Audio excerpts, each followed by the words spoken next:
mo ṣe sọ̀rọ̀ lónìí o ṣùgbọ́n òótọ́ ọ̀rọ̀ bí ìsọkúsọ ni àwọn ọlọ́pàá kan wà tẹ́ pé dìdìrín ni wọ́n ọ̀dẹ́ ń sìn mùmú àtọkọ àti ìyàwó wọn ẹ jọ̀ọ́ tí èèyàn bá pè mí kó pe ọkọ mi pé ta ni kí n fi ok ẹ jẹ́ kí n fi ọ̀gá mi ṣe àpẹẹrẹ kán ní Alhaji ẹ má jẹ́ lo Alhaji Bello ọ̀gá pátá ni Alhaji Bello kán sọ pé GM Olúṣọlá Adéwálé wípé àtẹ́sì GM Olúṣọlá fẹ́ fún mi lówó ó fẹ́ fún mi ní kí n tẹ́lẹ̀ pé 500,000 lákọ̀ọ́kọ́ kì í ṣe pé mo ṣe kò mọ́ lẹ́ẹ̀kejì kì í ṣe pé mo ṣe housewarming ẹlẹ́ẹ̀kẹta kẹ̀dẹ̀rẹ́ kì í ṣe pé mo gbé mọ́tò sọ́nà pé mo ṣẹ̀ fẹ́ ra mọ́tò tuntun ṣe wá ní mùmú ọlọ́pàá yìí òun àti ìyàwó ẹ̀ wọ́n gba G2 welcome on board wọ́n gba call hello ẹjọ́ ṣe ọlọ́pàá ni mo bá sọ̀rọ̀ yẹn fọ́nrán ló ti sáré dárúkọ ẹ̀ yes ọlọ́pàá kìíní kan ni yẹn wá ní Ọ̀ṣínbàjò ní èmi Ọ̀ṣínbàjò mo fẹ́ fún ẹ ní náírà ṣé náírà 60,000 náírà 50,000 náírà lòun náà inú ẹ̀ bá dùn ṣé tó kọ́ mo jẹ́ ọmọ ọlọ́pàá ìyẹn wá ní ká má sòótọ́ ọ̀rọ̀ ni ẹ wá ilé jókòó jàre ẹ̀dùn lọ ṣé ìgbà ń bá jẹ́ ọmọ ọlọ́pàá ṣé ó ní kí n má sòótọ́ ọ̀rọ̀ mo jẹ́ ọmọ ọlọ́pàá lóòótọ́ mo ní ọlọ́pàá mẹ́rin nínú fámìlì mi gẹ́gẹ́ bí mo ṣe máa ń sọ lóòótọ́ dẹ̀ ni àwọn tó bá wà ní Nàìjíríà ní next month on the 28th tí a fẹ́ ṣe ìfilọ́lẹ̀ àwo orin wa ẹ máa rí wọn àwọn tó bá wà bẹ́ẹ̀ pẹ̀lú mi tó bá wá síbi ìfilọ́lẹ̀ àwo orin wa ẹ máa rí àwọn ọlọ́pàá tí mo sọ tó jẹ́ ẹbí mi ẹ máa rí wọn torí ó ṣeéṣe kíkan wá láti ibi iṣẹ́ kó wá síbẹ̀ ṣé ẹni mojú ọmọ ọlọ́pàá yìí ò ní pé kí n má lè sòótọ́ ọ̀rọ̀ àwọn nǹkan tá à ń sọ yìí náà yìí mi máa bẹ́ mi náà wù mí ẹ̀ tó yẹ pé tí n bá parí ètò máa lọ jókòó máa wò pé ó dáa o àwọn nǹkan tí mo sọ tí ò dáa rè o àbí àwọn nǹkan tí mo sọ tó kù díẹ̀ káàtó rè pẹ̀tẹ̀pẹ̀tẹ̀ tábà náà pọ̀ pa ni ẹni tó bá tabá kó lọ túbẹ̀ ṣe ni bó bá tabẹ́ mi náà kí n jókòó pé báwo mo ṣe wá fẹ́ ṣe kíní yìí nǹkan tí mo lè ṣe tá a ṣe yìí o àbí èrè tó ṣẹlẹ̀ yìí ò dáa àtúbẹ̀ ṣe ni ẹ wá máa gbọ́ o mùmú dídìrín ọ̀dẹ́ sìn wọ́n pè é pé igbákejì ààrẹ orílẹ̀-èdè máa fún ní $150,000 iṣẹ́ wo ló ṣe sí igbákejì orílẹ̀-èdè lọ́wọ́ ṣé igbákejì orílẹ̀-èdè tí ẹ̀ mọ́ rí okay we need your account number òun náà bá gbé account number ló gbé gbogbo ẹ̀ parapapa orúkọ ẹ̀ báǹkì tó ń lò gbogbo ẹ̀ parapapa ló bá gbé ló fún wọn òun àtìyàwó ẹ̀ inú ìyàwó ẹ̀ náà dùn inú òun náà dùn àwọn dandan dídí méjì wọ́n ní ẹnu oníkàn báyìí láti gbọ́ pọ̀n torí ibi tí ò bá ti sí ilẹ̀ láti jiyàn ọjà òwe ni o àwọn Yorùbá lọ́lọ́ nọ́bọ̀ kan sọ bẹ́ẹ̀ kì í ṣe mi. Osibanjo you say do people say wetin happen na oga say Osibanjo give am I wan make the carry this news give everybody they say Osibanjo the chat my wife chat okay Osibanjo okay he say Osibanjo wave am na it's okay make Osibanjo say make we give you 950,000 Vice President. Yes. Okay. They called me for phone. Say that Osibanjo has company. I say that she give my wife money. My wife is lucky of winning that money. Today, I can't see a lot for my wife can't carry my own account send for them. Today, now I can't see the money. They will drop money from my. Ṣé mọ̀ pé sájẹ́ǹtì lásán olójú kòkòrò ó ṣiṣẹ́ sí igbákejì ààrẹ orílẹ̀-èdè lọ́wọ́ ló wá ní ó lò máa fún yín lówó ẹ bá mú àkáǹtì yín ẹ gbé fáwọn 419 náà wá rọ̀bù àkáǹtì wọn náà bá ń pariwo sókè ẹ mọ gbọ́jàre ẹ̀yìn èèyàn wa. I don't go SARS now to track them. Then they withdraw money from your account. I don't know how they withdraw that money.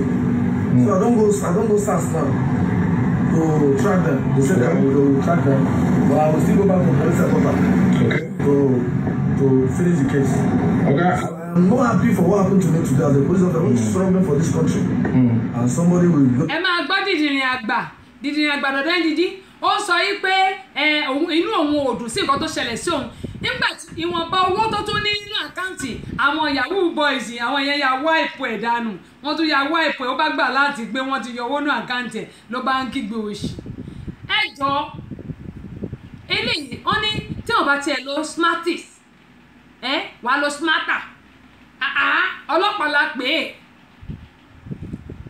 ṣọ́tún lè gba ọlọ́pàá ní agbọ́tàwọ̀ aráàlú ṣèbọ̀ ọlọ́pàá ló yẹ kó máa dáàbò bo aráàlú ló yẹ kó máa dáàbò bo aráàlú àbí bóò ni wọ́n ṣe máa pè é pé báwo ni wọ́n ṣe máa pè é pé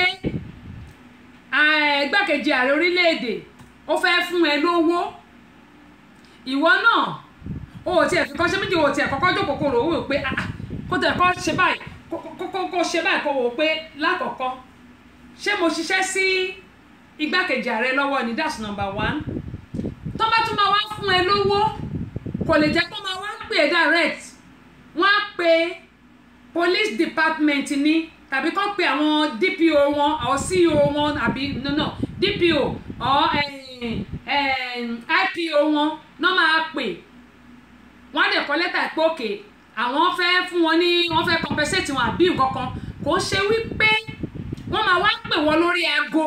That's what people don't understand. Some people just have a brain and their brain is something else. Mo mọ̀ pé kò sẹ́ni tí ò lè kó sọ́wọ́ 419 Ọlọ́run nìkan ló ń ṣẹ̀dá but kò ń ṣe pé kí wọ́n sọ fún ẹ pé igbákejì ààrẹ fẹ́ fún ẹ náà 50,000 kó fún wọn ní account number ẹ orúkọ everything bí igbákejì ààrẹ bá máa fún ẹ ní owó kí ló ṣe fún igbákejì ààrẹ kó tó fẹ́ fún ẹ lówó lẹ́yìn yẹn kò dẹ̀ lè fún ẹ direct ó máa pe IPO ní or DPO station yẹn or bóyá area command náà máa pè wọ́n á dẹ̀ pín owó yẹn wọ́n á dẹ̀ send ẹ̀ sí àwọn ọ̀gá wọn ibẹ̀ náà tún máa sọ pé òkè o president fún wa lélẹ́yìí o kìnnì kan fún wa lélẹ́yìí o ó dá o a máa divide ẹ̀ ní dìdìrín ọ̀dẹ́ ń sìn ó fún wọn ní gbogbo wa sọ pé wọ́n ẹ máa gbọ́ ọ̀gá tó ń tọ́ lọ ọ̀dẹ ọlọ́pàá sájẹ́ǹtì látọ́lá.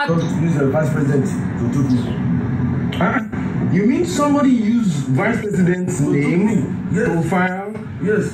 to request money from you? Yes, look at it. Wow.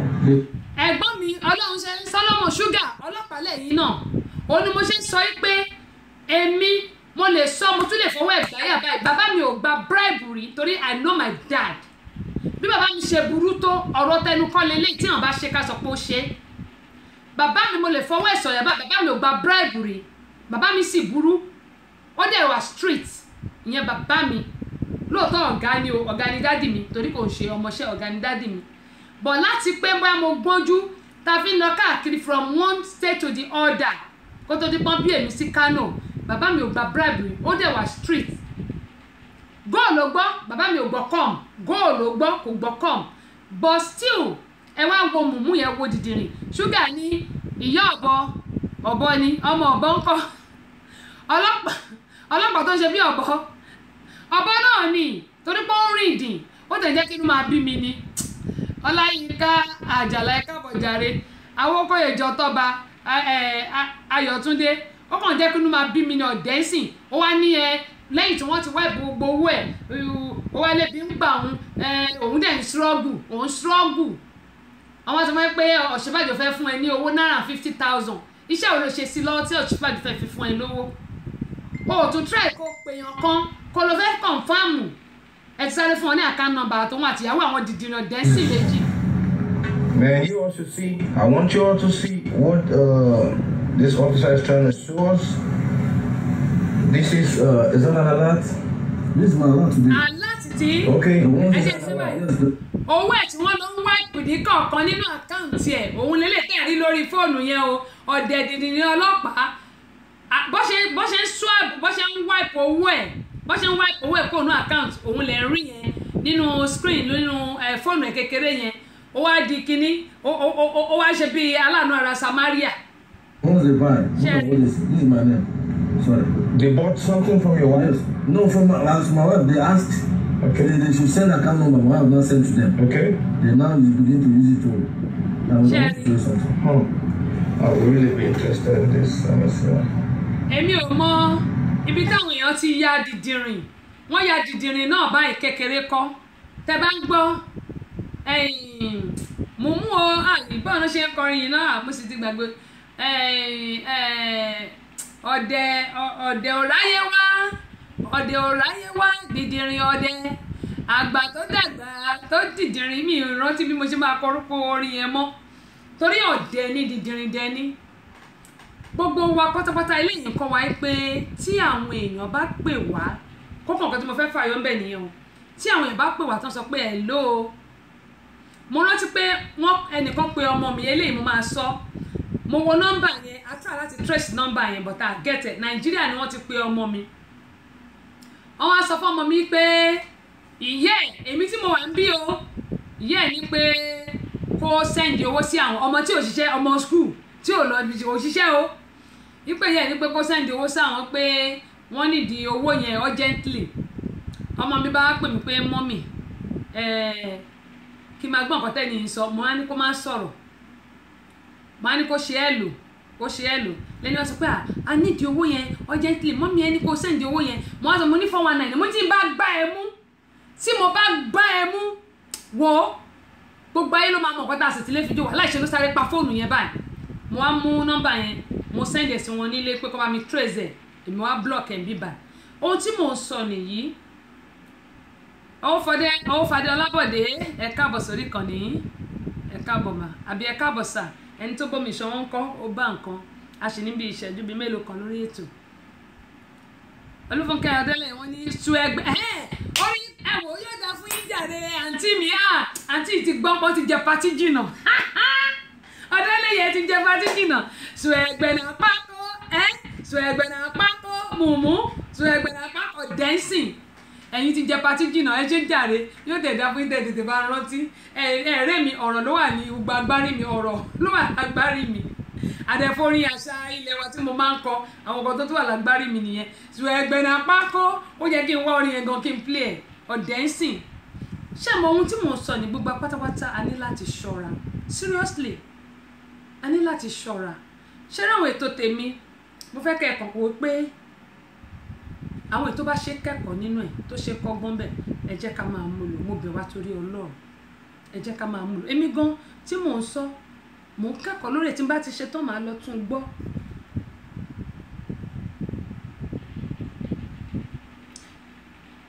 màá lọ tún gbọ́ màá wò pé òkè kí ni nǹkan tí mo sọ kémi náà lè ṣiṣẹ́ lórí ẹ̀ kí n lè ṣiṣẹ́ lórí ẹ̀ kì í ṣe pé èmi náà tí bá dórí ètò gbọ̀ǹkan tí mò ń sọ àwọn nǹkan tó ṣẹlẹ̀ lèmi sọ̀rọ̀ lé lórí generally ṣùgbọ́n tèmi gan bá ṣe tán màá wá tún jókòó màá lọ gbọ́ màá wò pé òkè ìbéèrè ṣe ní ìbéèrè ṣe ní òkè kémi náà mú kan tàbí méjì náà kí n fi ṣe òdiwọ̀n ilé ayé mi. ẹ lè rẹ́rìn ó Fadé Alábọ̀dé ẹ lè rẹ́rìn sùn ẹgbẹ́ náà pápọ̀ ni wọ́n ní Ọdẹ́lẹ̀ Fúnkẹ́ náà àwọn náà bá mi kọrin yẹn ọ̀dọ́lẹ̀ mi ò rántí orin yẹn ṣùgbọ́n mo ṣáà pé mùmú dìdìrín kínní kan ni wọ́n ní ìṣù ẹgbẹ́ náà pákó ọdẹ ní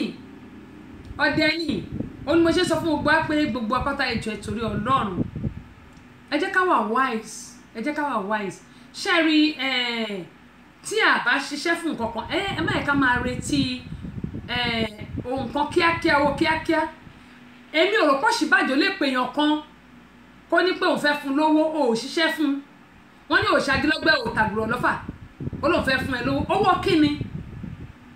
owó kíni tó bá dẹ̀ máa fún àwọn ọlọ́pàá yẹn lówó ó máa fún wọn ní ó máa fún àwọn bóyá pí wọn gẹ́gẹ́ bí mo ìsọ̀lẹ̀ kan ni tó máa lọ distribute sájẹ́ǹtì lásán lówó sájẹ́ǹtì okùn méjì péré ló ní lápá ṣèbí constable ní olókùn kan sájẹ́ǹtì okùn méjì bí mẹ́ta dẹ̀ ló wà lápẹ́ sájẹ́ǹtì lásán wá ní Ọ̀ṣínbàjò pé ẹ wá sáré mú gbogbo àkáǹtì ẹ wá sẹ́ndẹ̀ àwọn yẹn wá ń wipe owó wọ́n ń pariwo pé we struggle in this country ṣó yẹ kí 419 gan kó dùpọ̀ ọlọ́pàá ẹ sọ fún mi ẹ̀yin la ní pé ká ẹ dáàbò bò lú so definitely ó lè lòun náà tó o bá kí ń ṣe olè wọn ò ní pé ẹ̀kọ́ sọ pé Ọ̀ṣínbàjò kí ẹni tó gbẹ̀rẹ̀ sọ pé wọn Ọ̀ṣínbàjò kó ló máa fún ẹ ní náírà 50,000 iṣẹ́ kí ló ṣe tó fi máa fún ẹ ní náírà 50,000 olójú kòkòrò wá ní you have been struggling in this country oh it pay me too much oh my goodness, I didn't expect this.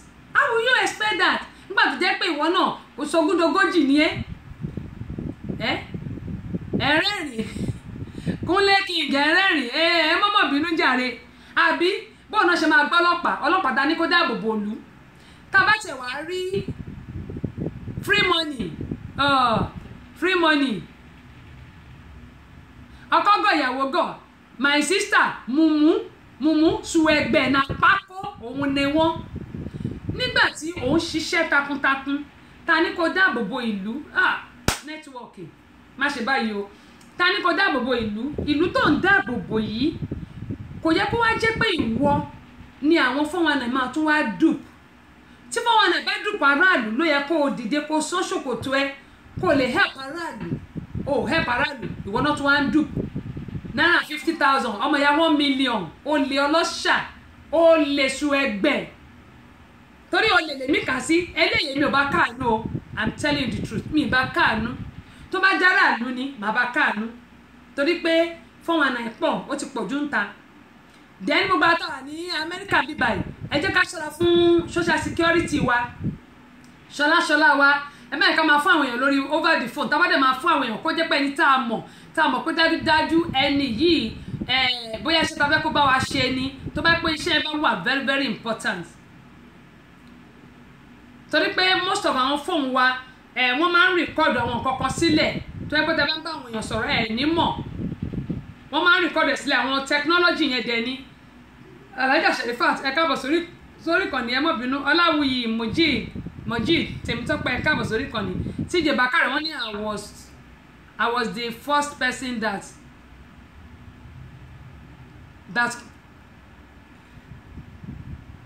those guys contact after election wọ́n pè yín TJ báwo lẹ ṣe ń bọ́ náà ti pè yín kí lẹ́yìn àti wọ́n dàpọ̀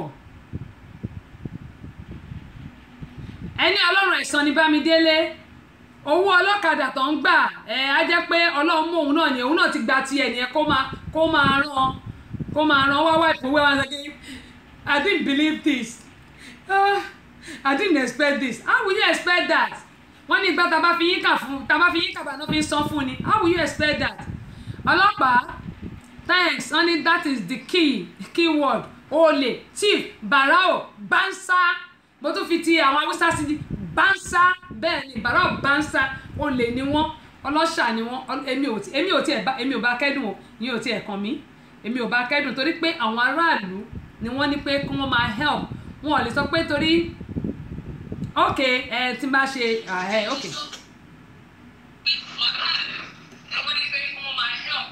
ẹ bá mi yí kíní yẹn lọlẹ̀.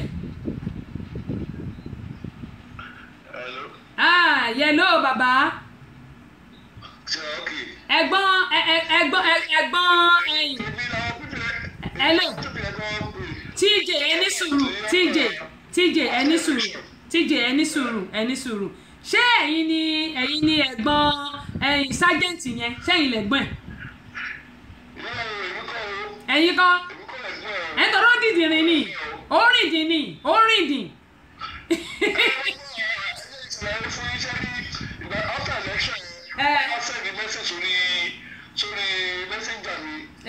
wọ́n ní congratulations the good citizen from Lagos Ìbàdàn ṣùgbọ́n pé láti fún yín ní 500,000 ní Lagos Ìbàdàn ní òwà fún yọ oní 500,000 mo ní tí ẹgbẹ́ ló sọ bẹ́ẹ̀ ní yẹn mo ní tẹ̀lé mo ní màá lọ tí wọ́n dé assembly ní ìjọ ọwájẹ́ ìrọ̀lẹ́ Friday mo ní tí wọ́n dé assembly ìjọ Monday wípé màá dúpẹ́ lọ́wọ́ ọkọ̀ bẹ́ẹ̀ bí wọ́n ṣe ìgbàgbọ́ bẹ́ẹ̀ ó ní báríkẹ̀ mo ní ẹ ó kàn dúró fún ìgbà mi létí mi. ó dúró fún ìgbà mi létí mi ó ní àwọn ẹni wọn kó máa dúpẹ́ lọ́wọ́ tí ó ní àwọn ẹni wọn ní ẹ ó ní òkè kó wàá kó mi padà wàá kó mi dà ó kàn dúró fún ìgbà mi létí mi bó ṣe búlọ̀kì mi lórí mẹ́sẹ̀gì àìrí ó búlọ̀kì mi pàápàá rè olóòtú ẹ̀gbẹ́ta. ọ̀ya ṣẹ́ẹ̀rì òun ni mo ń sọ pé ṣẹ́ẹ̀rì ẹni tó bá rìn mùtàmùtà òun náà máa mú tà nǹkan tó ń dùn èmi ni pé kò yẹ kó jẹ́ ọlọ́pàá that's my own problem in there kò yẹ kó jẹ́ ọlọ́pàá ṣáà pé aráàlú mo mọ̀ pé tó bá pẹ́ aráàlú náà ṣe yẹn fún ó máa dùn mí gan ṣùgbọ́n òun gan òun ni mo sọ wípé òun gan olè.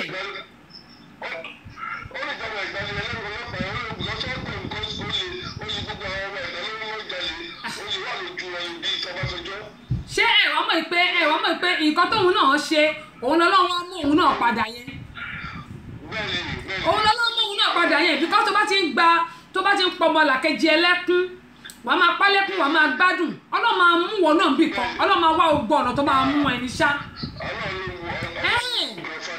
Ọlọ́run ló mú ṣẹ́rẹ́ mi kì í bá àwọn dispute pé ẹ ó ṣe bá no èmi ò ní bẹ́ẹ̀ ágìrì lórí ẹ̀ ṣùgbọ́n kí ni ìwọ náà ń ṣe tí nǹkan báyìí fi ṣẹlẹ̀ sí Ọlọ́run ló mú wọn Ọlọ́run ló mú gbogbo owó olóògùn tóun náà ti ń gbà òun ló mọ I didn't believe this I'm still struggling in Nigeria.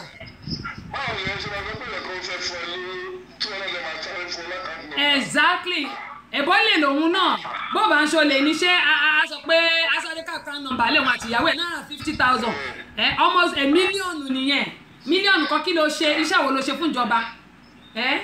ọba tó béèrè fóònù nọ́mbà wọ́n ní fóònù nọ́mbà tó fi tó bá wà sanwó pé fóònù nọ́mbà tó fi rẹ́gísítà àkáǹtì yẹn òun náà lọ́wọ́ àti ìsanwó fún ẹ.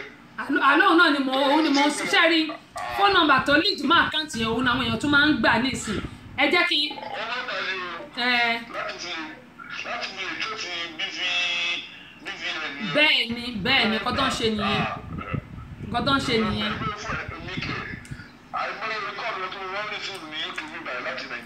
Chije Bakare èmi náà ríran sí yín Ọlọ́run ní pẹ́kẹ́ fún mi ní gbogbo tó wà náà àkáǹtì yín ìyẹn ń kọ́.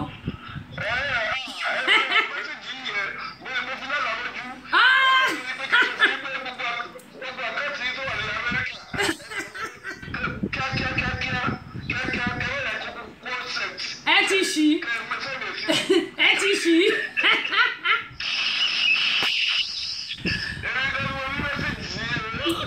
ti ṣí ẹ má bá mi bọ̀ jàre ká lè round up ètò ẹ má bá mi bọ̀ ẹ ṣe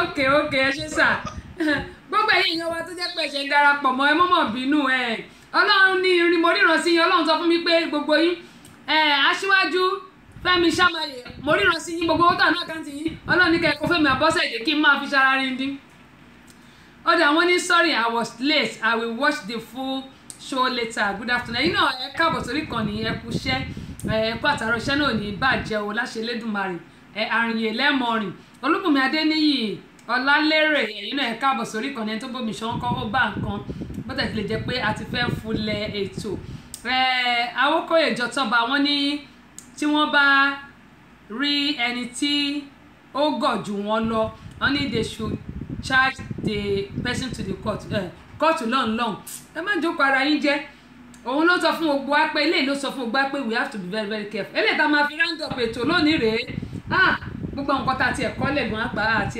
àmọ́wọ́ débẹ̀ rárá ó dáa nǹkan tó wá kù rèé tá a máa fi round up ètò lónìí títí wá di ọ̀la tí a tún pàdé ní aago 12 ọ̀sán eléyìí náà mo fẹ́ kí ẹ gbọ́ eléyìí ó ṣe pàtàkì fún àtàwà nílùú òyìnbó pàápàá jùlọ London America Canada or abroad let's say abroad in general we have to be very very careful especially we that we use the social security we that we have a tax that we always file every year we need to be very very careful ẹ jẹ́ ká jọ gbé ilé ká lè random Yèyé Torí Òjó ẹ káàbọ̀ padà.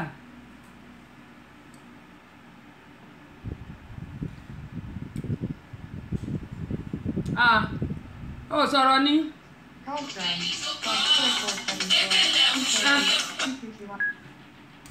Hello. Ẹ káalẹ́ sà o. Yes sir. Ẹ má sáré ẹ kàn sáré díẹ̀ ni ẹ má sáré púpọ̀ ẹ kàn sáré díẹ̀ ni. Ok mi ò kí ṣe nǹkan Louis mi ò níyì. Ẹ wo ẹ jẹ́ kí n máa ṣe mo kàn fẹ́ contribute just a little bit. Nìṣó lẹ́gbọ́n mi, nìṣó. Wọ́n máa jẹ́ nípa Ọlọ́run máa mú wa. Àmín. Ọlọ́run tó máa mú wa lọ́wọ́. Àmín. Ṣóyè báyìí. Ní Nàìjíríà náà kì í ṣe àmì ẹ̀yọ kan lọ́fíìsà ni wọ́n ti gbá bẹ̀rẹ̀. Tó jẹ́ pé ìtìjú di àtẹ̀tí sọ fáyé pé òun yìí kan náà ṣá. Wọ́n gba ní ó dẹ̀ lẹ́yìn ni wọ́n gbógun so wọ́n kọ́kọ́ ṣíṣàì. Ṣé ìmọ̀ ti rí òye yín báyìí? Àgbọ̀yé sà. Tẹ́rí Ọlọ́run máa jà ṣiṣẹ́. Àmín. Ó lè lọ ọlọ́pàá bẹ́ẹ̀ni ó lè mú ọ̀bẹ tó ń lọ bá gùn ló máa ká. Ọlọ́run jẹ́ kí a. Ẹ̀gbọ́n mi, that's the thing. Ẹ̀gbọ́n mi, that's the thing. Nǹkan tá a bá gbìn la máa ká. That's the thing. Gáàsì yẹ ìfọlá bá gbìn la máa ká. Tòbára wọ̀ bá a kà ń sí ọmọ wa. A ká. Definitely. Ẹ̀ka àti àṣẹ dáadáa. Jẹ́rìí tó ń bá owó ẹ̀yẹ wọ́n sì máa fi ṣe iṣu àgbẹ̀. Mo bá bẹ̀ o. Wọ́n sì máa ta. Mo bá bẹ̀. Anyway, ẹ kú ètò. Ẹ ṣé ẹ̀gbọ́n mi. Ṣúgà kò ní bàjẹ́ fún yín o. Ṣúgà oyin, ṣúgà iyọ̀, ṣúgà tíì, ṣúgà bread kò ní bàjẹ́ fún yín. Happy Father's Day, ẹ ṣé ẹ̀gbọ́n mi, yóò dà kò ní bàjẹ́. Ó dà o. Yes sir, bye bye. Ó dà, mo ní eléyìí tá a máa fi ṣe ìlọ lórí ètò lónìí. Gẹ́gẹ́ bí mo sọ, gbogbo àwọn àtẹ̀ránṣẹ́ Túndé Elijah mo rí àtẹ̀ránṣẹ́ o. Chije Bakare ní kó lórí ètò lónìí. Hello Chije. Hello. Màá wò bóyá tí n bá parí ètò. Ok, ẹ ṣé, ó dà o. Ohun tẹ́mi fi ń sọ fún gbogbo wa ni pé we have to be very very careful. Ṣé ẹ rí i? Kò sí ẹni tí wọn lè gbà ṣùgbọ́n àdúrà mi ni pé àwọn ò ní ṣe kòńgẹ́ bí o ní ṣe kòńgẹ́ bí ṣùgbọ́n nǹkan tó ní káàkó wa bá gbìn àtẹ̀mí gan tí mò ń sọ̀rọ̀ ohunkóhun tí gbogbo wa bá gbìn gbogbo àwọn táwa láyé yìí òun la máa ká tá a bá ń ṣe tá a rò pé à ń mú jẹ tó bá dijọ́ kan Ọlọ́run á sì mú yàn. Is Michael? Okay. Yeah. Last name is Edward. Last name is? Edward. Edward, okay. Confirm me with your social security number. You said you had my social security number. I have to confirm that I'm talking to a right person or not. If you are not giving me your social security number, how can I pull up your file and tell what is happening with your social security number? But you just have got the information that your social security number is going to be suspended. No. You just told me you needed my name to pull up my file. I gave you my name, so what else did you want? You have to give your social security number? No, just I have to confirm that confirm me the last 4 digits of your social security number. I also have to confirm that I'm talking to Mr. Michael Edward. But you have How will I know that I'm talking to you? You have it all in front of you. You have to confirm me that you are Michael Edward. How will you confirm me? How many? Okay, hold on. How many Michael Edwards have the same phone number you call? You have to confirm me with your social security number. Otherwise, I'm suspending your social security number and you will be behind the bars for next 9 years. Remember my point. And you will no longer be considered a citizen of the United States because we have received the information that under your social security number, money laundering and drug trafficking is being observed. Okay, listen. You will. I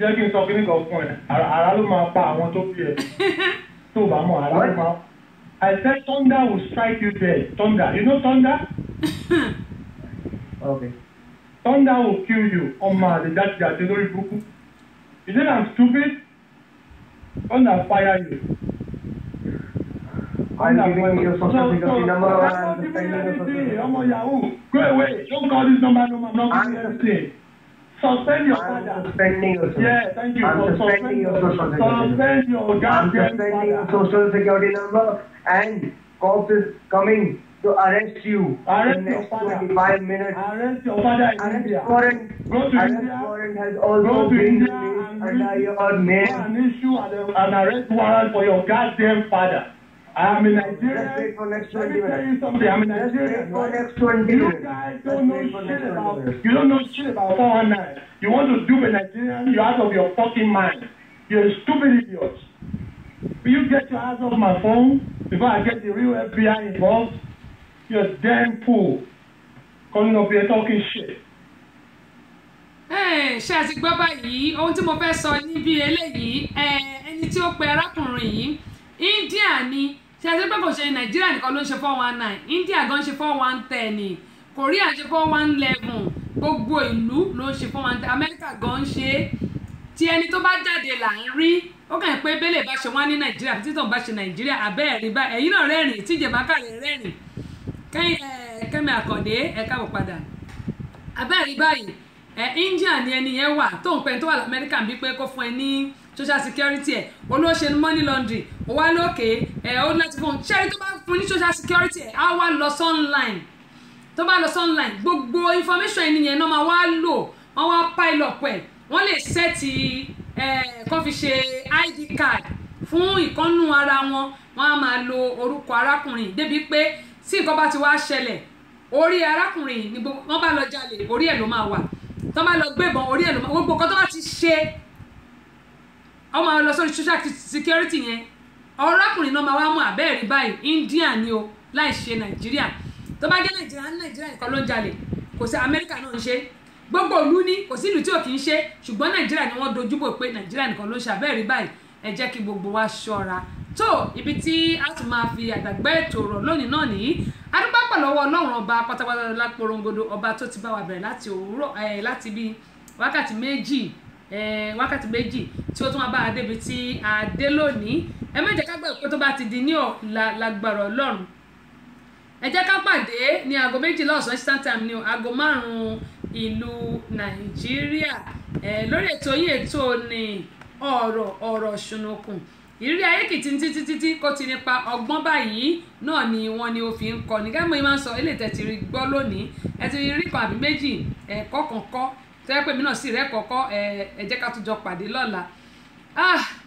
nǹkan ń bẹ o wọ́n ní àgùntàn tọmọ ẹ̀ náà ó ní nǹkan ń bẹ lágbára Ọlọ́run gbogbo ẹ̀yin tẹ́ ti wà lálẹ́ ọ̀run ayọ̀lẹ́ ó sùn o gbogbo àtàdé wà ní àárọ̀ náà àbí lọ́sàn-án bóyá àárọ̀ lẹ́yìn wà àbọ̀sán lẹ́wà lágbára Ọlọ́run àárọ̀ wa yóò da ọ̀sán wa yóò sàn wá alẹ́ wa yóò wá dáa ju àárọ̀ àti ọ̀sán lọ láṣẹ Elédùmarè gbogbo ẹ̀yin tẹ́ ti wà lálẹ́ ẹ̀yin tó jóni dojú kú o oorun ayọ̀ aládùnnú fún gbogbo yín láṣẹ Elédùmarè gbogbo yín pátá náà ni mo kí o mo mọ̀ lóore fún àdúrótì ẹ̀yin ní gbogbo orí àwọn ètò mi àti àtìlẹ́yìn ẹ má gbàgbé ní July 28 a ó mọ̀ ṣe ìfilọ́lẹ̀ àwo orin wa mẹ́rin má dánwò tí èmi àti ọ̀gá mi ọ̀nkúlù mi tí a jọ ṣe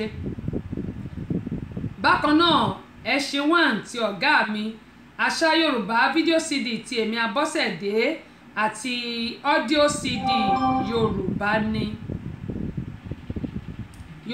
ni a ó máa fi mẹ́rẹ̀ẹ̀rin lọ́lẹ̀.